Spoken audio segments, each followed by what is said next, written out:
If you have a narrow view of Doctor Who canon, this video is not for you, as we'll be diving deep into the murky end of the show's lore to explain just what was retconned with Chris Chibnall's The Timeless Children.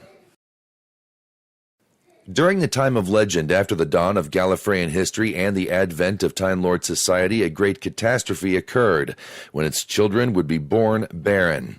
Some say it was the result of Rassilon's temporal experiments, some say it was Gallifrey's exposure to the untempered schism.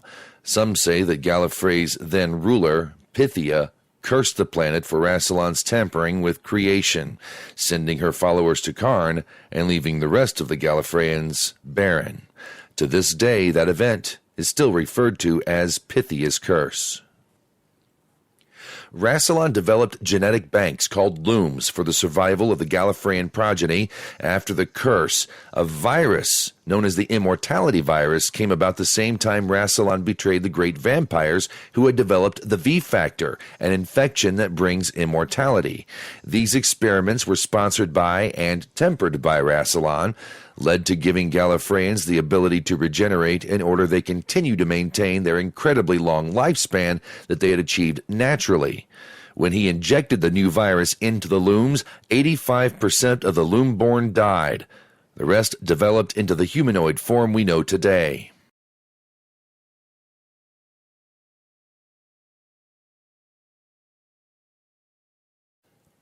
Prior to the time of legend, there was the Dark Time. Time Lord society and power came by attributive, Rassilon, Omega, and the Other. We all know of Rassilon and Omega, but there's a reason the Other is referred to that way, because he was erased from Gallifreyan history books. What we know about the Other is sometime between 8 and 10,000 years before Gallifrey perfected time travel, the Other came to Gallifrey and worked with both Rassilon and Omega. Together they build both time travel capability and Time Lord society as a whole. This includes developing the Hand of Omega long before the curse and Rassilon's development of the looms. He was short, had thin legs, black hair, and often wears a black cloak with a hood. The Other is immortal, barring accidents, and could live for millions of years. This immortality was not due to Rassilon. According to the Scrolls of Rassilon, which are some of Rassilon's notes he left behind, they say the Other is a renegade Time Lord who came back in time from a point well after the time of legend. However, the Other, like Rassilon and the womb-born of Gallifrey, he cannot regenerate.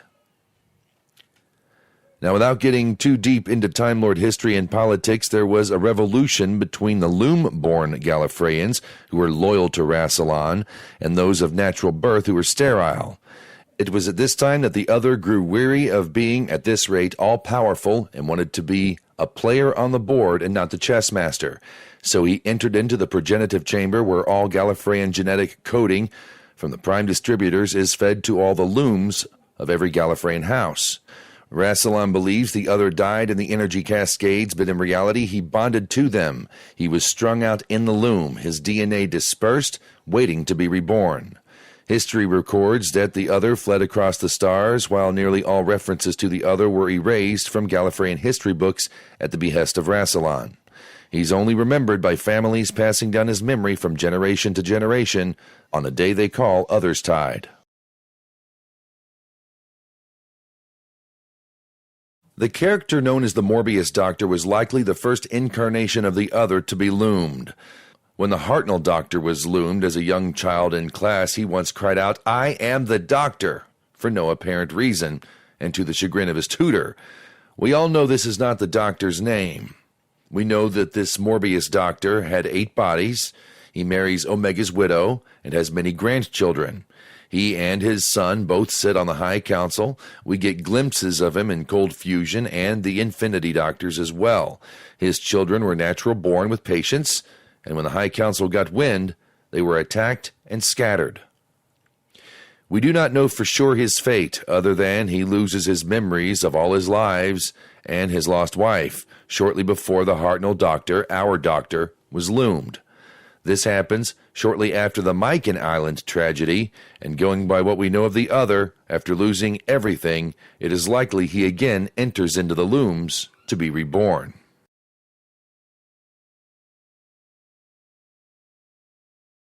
A Time Lord explorer known as Ulysses falls in love with a human woman named Penelope. They facilitate the loom of Lungbarrow to conceive a child. It's Penelope's human DNA that attaches to the other, and the first, or the Hartnell doctor, is loomed. The rest is history. On The Timeless Child, there was no timeless child. There's no way the timeless child can fit into established Doctor Who lore. There's nothing that corroborates any of it. I'm Jack Taylor.